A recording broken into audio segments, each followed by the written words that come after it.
Come out to the coast. We'll get together, have a few laughs. Hey, everybody, Dr. Mike here. Is Die Hard a holiday movie?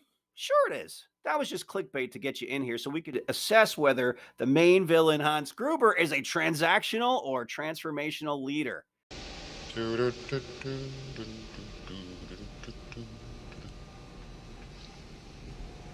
Nice suit. John Phillips, London. I have to tour myself.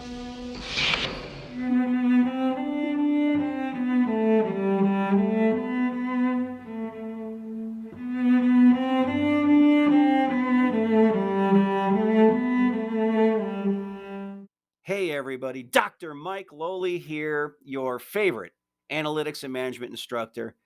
You know, at year end, I have a lot to be thankful for. One of the things I'm most thankful for is the fact that I now have 101 YouTube subscribers when I had 40 about a year ago. Now, if you've been hesitant, please sign up. The water's fine. Look how many people have joined. If you're new to the channel, please, we'd love to have you subscribe. All right, today we'd like to talk about a little bit of the pop culture, specifically about Die Hard. Now, Die Hard was a great movie. It came out in 1988 and in the summer of 1988. So that's why I emphasized whether it's a holiday movie, because there was a debate for a while that's kind of gone away that said it is. With that in mind, I'd like to talk to you about whether or not the villain, iconically played by Alan Rickman, is a transformational or transactional leader. Now, I'd like to define those two things, and that's as boring as this is going to get. Transformational leader is basically, take the word transformational off, it's how people think of the definition of leadership.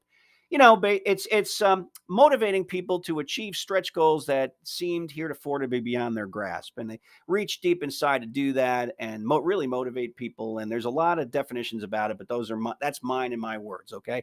Now, a transactional leader is your typical manager. Replace that phrase with the word manager. Management by objective was big a while back, MBO, and so that's really what it sounds like: moving a group from point A to point B, making things happen, delivering. Okay, so just get those two definitions in mind.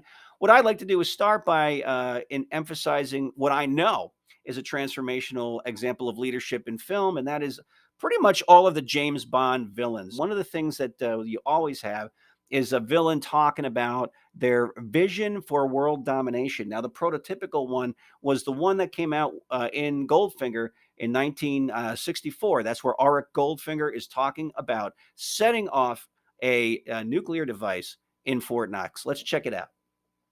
Man has climbed Mount Everest, gone to the bottom of the ocean.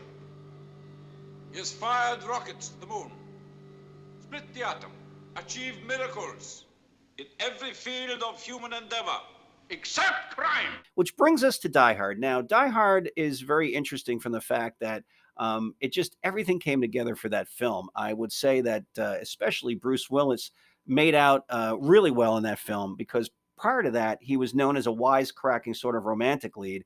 And after that film, he was cemented as an action star.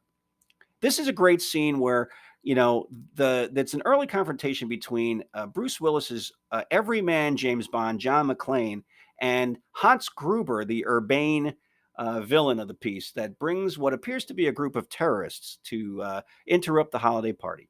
You have me at a loss. You know my name, but who are you? Just another American who saw too many movies as a child. Another orphan of a bankrupt culture who thinks he's John Wayne, Rambo, Marshall Dillon. I was always kind of partial to Roy Rogers, actually. I really like those sequin shirts. Do you really think you have a chance against us, Mr. Cowboy? Yippee-ki-yay. By this time, you're watching the movie and, oh my gosh, wow, that guy Hans Gruber, he's this diabolical terrorist leader who there must be some sort of overarching political agenda. And then this scene happens. Mr. Takagi, I'm really not interested in your computer.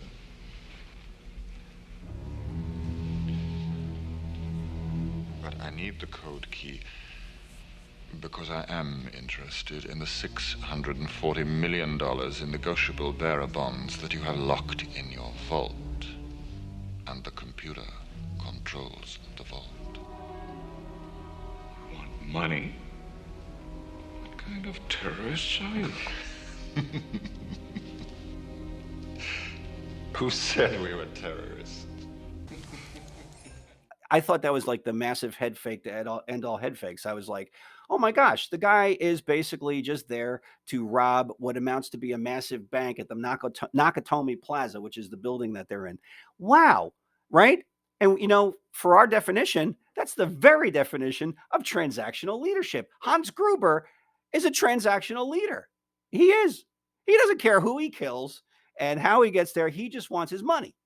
All right. There's no overarching vision there. Well, I want to wish you and yours a happy and healthy holiday season, and I'll see you in the new year.